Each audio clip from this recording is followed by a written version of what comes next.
ದಿವಂಗತ ಪ್ರಭಾಕರ್ ಸಾತುಗೌಡ ಬಗಲಿಯವರ ಪ್ರಥಮ ಪುಣ್ಯಸ್ಮರಣೆಯ ಅಂಗವಾಗಿ ಜ್ಞಾನ ಪ್ರಭೆ ಅವರ ಬದುಕು ಮತ್ತು ಸಾಧನೆಯ ನೈಜ ಚಿತ್ರಣದ ಸಂಸ್ಮರಣಾ ಗ್ರಂಥದ ಲೋಕಾರ್ಪಣಾ ಸಮಾರಂಭದ ದಿವ್ಯ ಸಾನ್ನಿಧ್ಯವನ್ನು ವಹಿಸಿದಂತಹ ಪರಮ ಪೂಜ್ಯ ಶ್ರೀ ಶ್ರೀ ಶ್ರೀ ಅಭಿನವ ಪುಂಡಲಿಂಗ ಮಹಾಶಿವಗಳು ಸುಕ್ಷೇತ್ರ ಗೋಸಾರ ಅವರಲ್ಲಿ ಭಕ್ತಿಪೂರ್ವಕ ನಮನಗಳನ್ನು ಸಲ್ಲಿಸಿ ಬಂದಾಗ ಸಚಿವರು ಭೇಟಿಯಾಗೋದಾಗಲಿ, ಯಾವುದೇ ಅನುದಾನ ಇರುತ್ತೋ ಅನುದಾನ ರಹಿತ ಶಿಕ್ಷಣ ಸಂಸ್ಥೆಗಳನ್ನು ಪ್ರಾರಂಭ ಮಾಡೋದಾಗಲಿ ಬಂದಾಗ ನಾವಂತೂ ಎಂದೂ ಸಹ ಅವ್ರು ಎಲ್ಲಿ ಕರೀತಾರೆ ಅಲ್ಲಿ ಹೋಗಿ ನಾನು ಹೇಳುವಂಥ ಕೆಲಸ ಮಾಡ್ತೀನಿ. ಅವೆಲ್ಲ ಒಳ್ಳೆಯ ಸಚಿವರಿದ್ರು, ಮಾತು ಕೇಳ್ತಿದ್ರು. ಅವಾಗಿನ ಶಿಕ್ಷಣ ಸಚಿವರು ನಮ್ಮ ನಾಗೇಶ್ ಅವರಿಗೆ ಭಾಳ ಒಳ್ಳೆಯ ಪ್ರಾಮಾಣಿಕ ಶಿಕ್ಷಣ ಸಚಿವರು. ಒಮ್ಮೆ ಡಾಕ್ಟರ್ ಸುಧಾಕರ್ ಅವ್ರ ಬಳಿ ನರ್ಸಿಂಗ್ ಕಾಲೇಜ್ ಸಲುವಾಗಿ ಹೋಗಿದ್ದೀವಿ. ಅಂದರೆ ಇತ್ತೀಚಲಾಗಿ 94ರಲ್ಲಿ ನಾನು ಪ್ರಭಾಕರ್ ಬಗಲಿ ಅವರು ಕೂಡಿ ವಿಧಾನಸಭೆಗೆ ಸ್ಪರ್ಧೆ ಮಾಡಿದ್ವಿ. ಶಂಕರಗೌಡನ ಅವಾಗೆ, ಕಟ್ಟಡಗೌಡ ಅವಾಗೆ, ಅವಾಗೇನೂ ಇರಲಿಲ್ಲ. ಅವಾಗ ಅವ್ರು 10,000 ಓಟ್ ತೊಗೊಂಡಿದ್ದೆ, ಭಾಳ ದೊಡ್ಡ ಸಾಧನೆ ಆಗಿತ್ತು. ಅವಾಗೆಲ್ಲ 10,000 8,000 ಓಟ್ ತೊಗೊತಿದ್ರು. ನಾವು ಒಬ್ಬ ಸಲ MLA ಆಗಿದ್ದೆ ಬಿಜಾಪುರ. ಮುಂದೆ ಪಕ್ಷ ಬೆಳೀತು.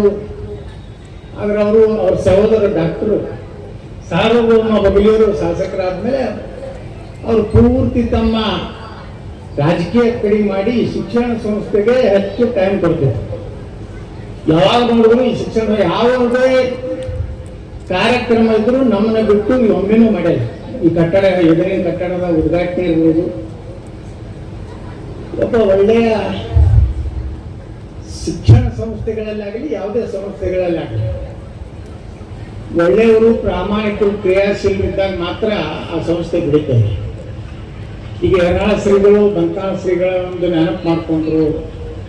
BAD ಶಿಕ್ಷಣ ಸಂಸ್ಥೆ ಆಯಿತು, ಅದೊಂದು ಜಿಲ್ಲಾ ಮಟ್ಟದಲ್ಲೇ.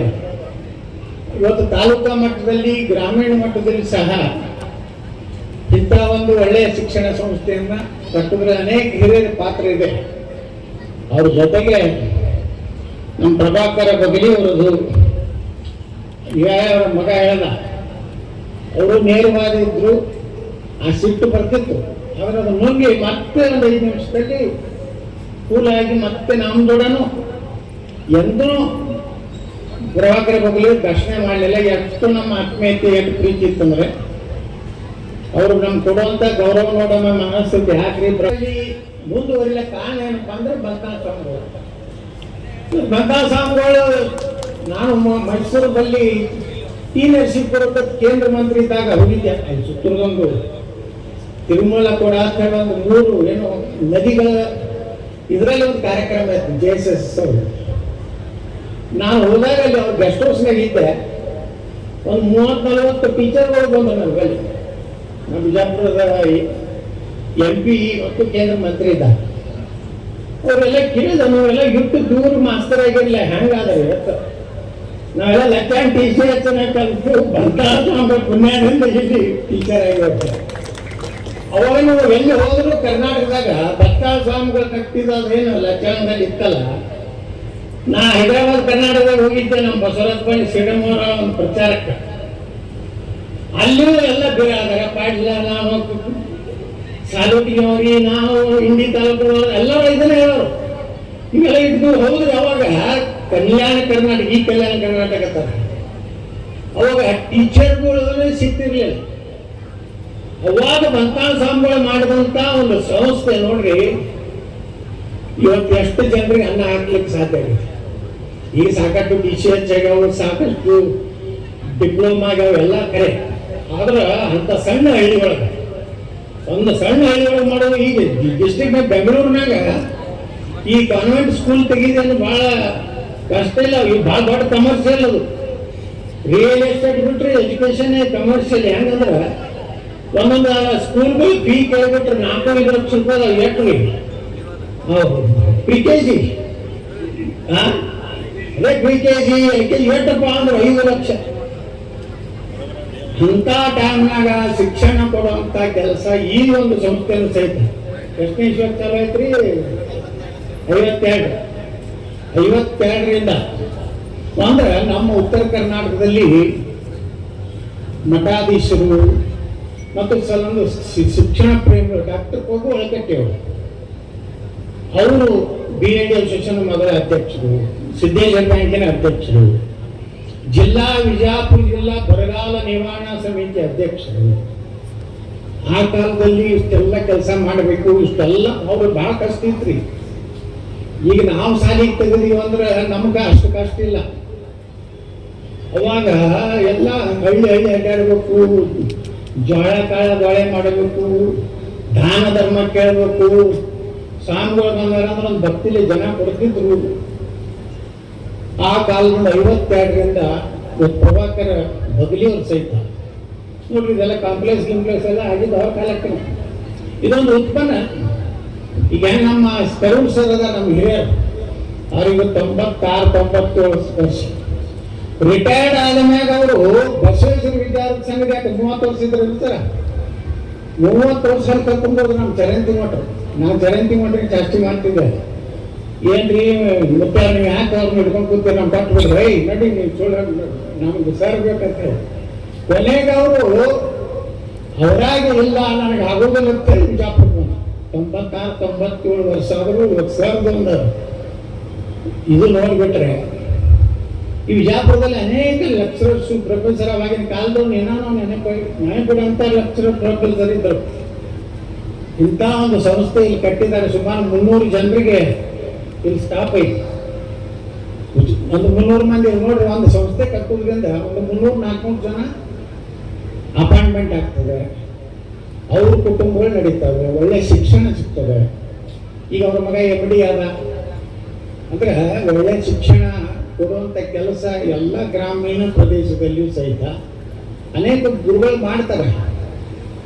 ಏನೇನೋ ಕಾಲ ಕ್ರಮದಲ್ಲಿ ಎಷ್ಟೋ ಒಳ್ಳೆಯ ಶಿಕ್ಷಣ ಸೌಲಭ್ಯ ನೋಡ್ರಿ. ಕೊಪ್ಪಳದ ಭವಿಷ್ಯದ ಸ್ವಾಮಿಗಳು ಅದ್ಭುತ ಕೆಲಸ ಮಾಡಕತ್ತಾರ ಅವರು ಸಹಿತ.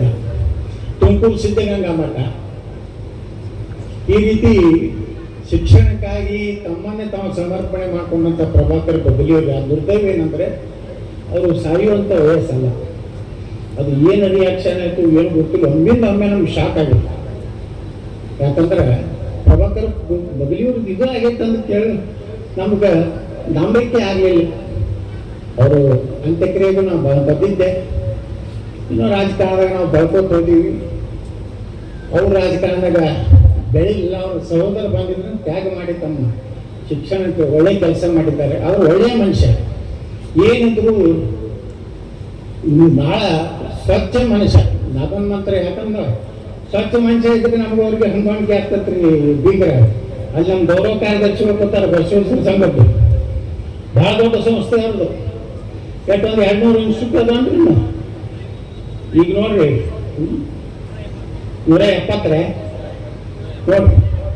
ಈಗ ಬೆಂಗಳೂರು ಮೆಡಿಕಲ್ ಕಾಲೇಜ್ಗೆ ಒಬ್ರು ಡಾಕ್ಟರ್ MC ಮೋದಿ ಅಂತಿದ್ರು. ಅವ್ರ ನೇತ್ರ ತಜ್ಞರು ಪದ್ಮಭೂಷಣ್ ಅವಾರ್ಡಿ ಶಂಕರಗೌಡರು ಅವ್ರ ಬಸವೇಶ್ವರ ಸಂಘಕ್ಕೆ ಇವತ್ತೇನಾದ್ರೆ ಒಂದು 500 ಕೋಟಿ ರೂಪಾಯಿ ಕಿಮ್ಮತ್ ಹಾಕ್ಬೇಕು. ಜಮೀನು 10 ಎಕರೆ ಜಮೀನು ದಾನ ಕೊಟ್ಟಾರೆ. ಅಲ್ಲಿ ಒಂದು ಮೆಡಿಕಲ್ ಕಾಲೇಜ್ ಮಾಡಕತ್ತಾರ.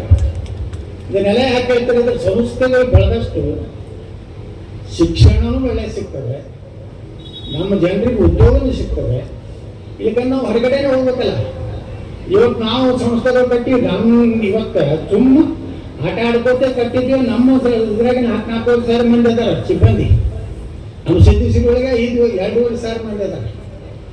ಎಲ್ಲ ಸ್ಕೂಲ್ ಕಾಲೇಜ್ ಹಿಡಿದ್ರೆ ನಾ ಹೇಳೋದಲ್ಲ. ಈಗ ಕಮರ್ಷಿಯಲ್ ಭಾಳ ನಾವು ಕಡಿಮೆ ಫೀಟ್ ಅಂದ್ರೂ ನಮ್ಮದು ವರ್ಕೌಟ್ ಐತಿ. ಚಲೋ ಬಿಲ್ಡಿಂಗ್ ಕಟ್ಟಿವಿ. 15-20 ಕೋಟಿ ರೂಪಾಯಿ ಬಿಲ್ಡಿಂಗ್ ಕಟ್ಟಿವಿ. 40,000-50,000 ತಗೊಂಡ್ರು ನಮ್ಗೆ ವರ್ಕೌಟ್ ಇದೆ. ನಮ್ಮ ದೇವಸ್ಥಾನ ಐತಿ ನನ್ನಲ್ಲ. ಅದಕ್ಕೆ ಪ್ರಭಾಕರ್ ಬಗಲಿಯವ್ರು ಅದಾರ.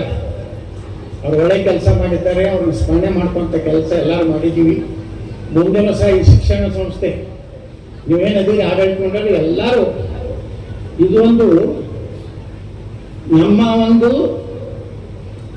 ಕೆಲಸ ಮಾಡುವಂಥ ಒಂದು ಒಳ್ಳೆಯ ಒಂದು ಸೇವಾ ಮನೋಭಾವನೆಯಿಂದ ನೀವು ಮಾಡ್ರಿ. ನಿಮ್ಮ ಜೊತೆಗಲ್ಲೂ ಯಾವಾಗಲೂ ನಾವು ಇರ್ತೀವಿ. ಅವ್ರೇನೋ ಆಯುರ್ವೇದ ಕಾಲೇಜ್ ಮಾಡ್ಬೇಕಾಗ್ತಿತ್ತು, ಮೆಡಿಕಲ್ ಕಾಲೇಜ್ ಮಾಡ್ಬೇಕಾಗ್ತಿತ್ತು, ಭಾಳ ಇತ್ತು ಒಳಗೆ. ಒಂದೊಂದೊಂದೊಂದು ಸ್ಟೆಪ್ ಬೈ ಸ್ಟೆಪ್ ಹೊಂಟಿದ್ರು. ಅಷ್ಟರಾಗಿದ್ದು ಒಂದು ಕೆಟ್ಟ ಘಟನೆ ಆಯಿತು. ಇವತ್ತು ಅವ್ರ ಮಗನೂ ಮತ್ತೆ ಉಪಾಧ್ಯಕ್ಷ ಮಾಡ್ಯಾರ. ಅವ್ರಿಗೂ ಎಲ್ಲ ರೀತಿ ನಮ್ಮ ಸರ್ಕಾರ ಇದೆ. ನಾವು ಏನು ಮುಂದೆ ಆಗ್ತೀವೋ ಬಿಡ್ತೀವೋ ಗೊತ್ತಿಲ್ಲ. ಆದ್ರೆ ಮಾತ್ರ 100ಕ್ಕೂ 100 ನಾವು ಅವ್ರ ಜೊತೆಗೆ ಅದೀವಿ, ಆ ಸಂಸ್ಥೆ ಜೊತೆಗೆ ಅದೀವಿ, ಅವ್ರ ಬಗಿಲಿಯವ್ರ ಮಂತನ ಜೊತೆಗೆ ಅದೀವಿ. ಏನು ಅವ್ರೇನು ಅಧೈರ್ಯ ಆಗೋದು ಬೇಡ. ಯಾಕಂದ್ರೆ ನಾವು ಒಂದು ದಿವಸ ಹೋಗಾರಿದ್ದೀವಿ, ಒಂದು 10-12 ವರ್ಷಕ್ಕೆ ನಮ್ಮದು